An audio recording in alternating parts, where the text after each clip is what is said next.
জুলাই সনদের ভিত্তিতে বাংলাদেশ নতুন বাংলাদেশে রূপান্তরিত হবে।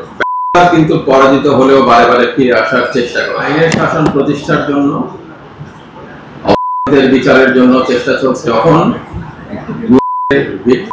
কথা বলতে পারছেন, আমরা জানতাম না তার কোথায় ছিল।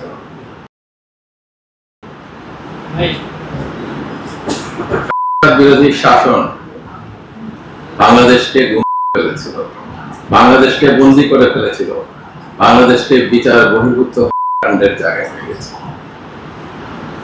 এর থেকে বাংলাদেশ বের হয়ে আসতে পেরেছে বিশাল ব্যাপার।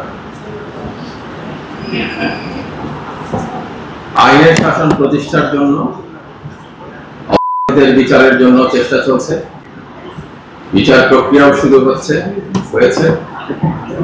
আশা করব বাংলাদেশের জনগণ এবং যারা নিপীড়িত মানুষ বিচার পাবেন এবং অন্যায়ের পরিসমাপ্তি করবে।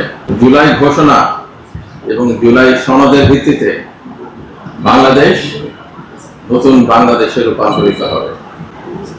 এই সংগ্রাম চলমান, এই আগামী দিনের ভবিষ্যতের জন্য আমি আপনাদের সবার কাছে এই আহ্বানটাই রাখতে চাই যে কিন্তু পরাজিত হলেও বারে বারে ফিরে আসার চেষ্টা করে।